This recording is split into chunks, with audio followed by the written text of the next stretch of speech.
You wrote a great song. You got it copyrighted. You did some research and you found some publishing companies.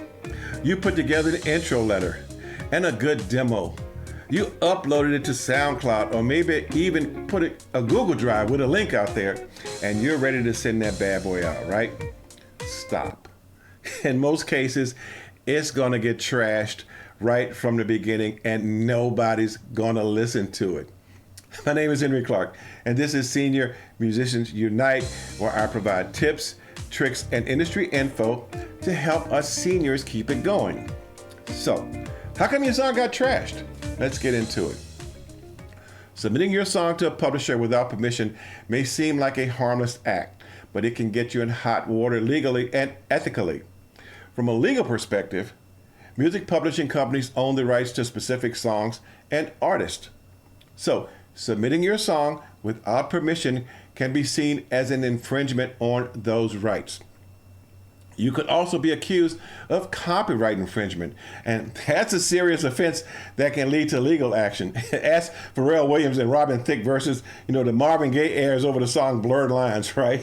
I'm telling you, man. And on top of that, there's the ethical aspect to consider. Publishers work real hard to develop and maintain relationships with their artists. Submitting a song without permission can be seen as disrespectful to those relationships. Just imagine if someone submitted your song to a publisher without your permission, claiming it as their own work. You'd be off the chain, man. You'd be furious, right? Well, that's exactly how publishers and artists might feel if you do the same thing. And furthermore, submitting your song without permission can damage your reputation in the music industry. If publishers think you're willing to cut corners and disregard the rules, they may not want to work with you in the future. Music publishing companies receive tons of song submissions every day, and they can't possibly review them all. If you submit your song without permissions, most publishers, they file 13 thing. They just trash it without even listening to it. It's just going in the trash can. And let's not forget the competitive nature of the music industry. It's super competitive.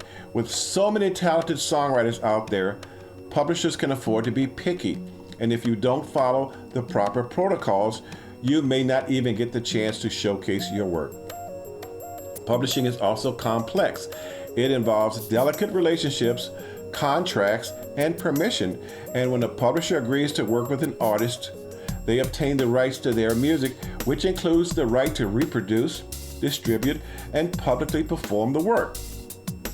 This means if you want to submit a song to a publisher, you got to get their permission first.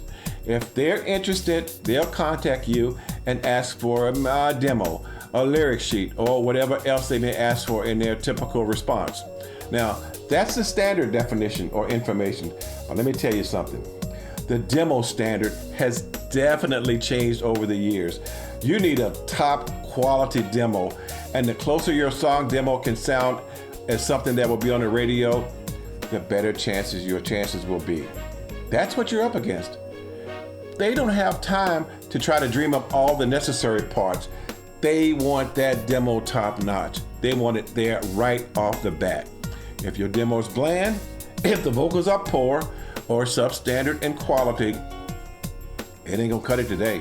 Everything is so professional. The bar has been raised substantially. So you're just not gonna get by with poor vocals anymore.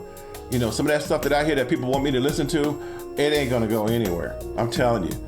So, the process of submitting your song, that's the easy part. That's the straightforward part that requires some effort on your part. But first, you gotta research the publisher and make sure they're a good fit for your music. Then, gotta get a contact. And then you gotta send them an email asking for permission. And then you got to follow the submission guidelines exactly. And that can take time and patience. As an aside, I've been working with a small record label for about 3 years, and I still can't get a song placed. I average over 50,000 monthly listeners on Spotify, and I average around 275,000 streams a month across the platforms, and that's growing. So my songs must be okay at least, right? Well, it still ain't working out. Good part though is that I have their permission that whenever I have something I think is worthwhile, I can send it and they always get back to me. I give them credit. They do. They always get back to me. But the number one obstacle I face with this small company is that even though they think my songs are good, their artists want to produce and record their own music. However, they are still shopping me to other artists and producers even today, so all is not lost. Maybe my song will be on somebody's album as a 10th cut or something like that, really. But here's the funny point. They took about 7 months to get back to me off my first request for permission. 7 months went by, and one day an email popped up. It was from them, and they said, "Oh yeah, we heard your stuff, man. We listened to it and we liked it. Send us MP3s of 3 songs you like." I didn't even tell them what my music was. I guess they researched my name on Spotify or something like that and listened. Hell, I forgot I even reached out to them in the first place, to be honest with you. But that's how it goes, man. You never know when something's going to break, and of course, I don't wait on them. I continue to self-publish. But the key point is that I got permission from them, and I have built trust and established a relationship with them. I can send their exec a message anytime, and he always gets back to me. Now, it doesn't take him months anymore. It does take a couple of weeks, a few weeks, right? But it doesn't take months anymore. He gets back to me every time, and that's important in him helping me potentially get a song placed in the future.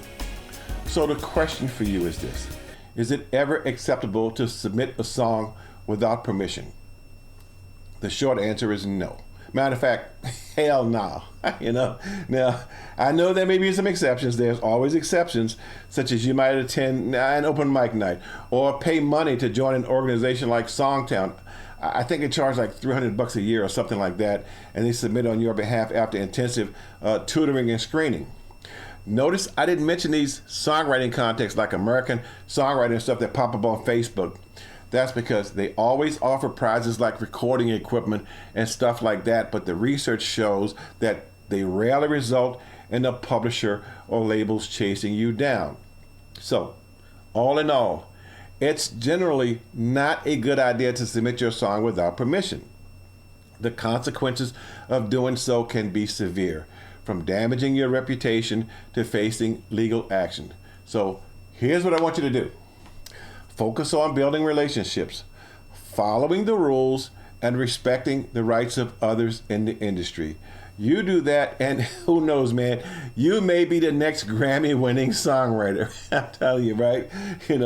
I hope this video gives you inspiration and some concrete strategies in your pursuit of getting your music published. And remember, you gotta keep at it, man, and you have persistence, and you gotta have patience. Hey, I'll see you next time, and keep watching Senior Musicians Unite for music information. Bye.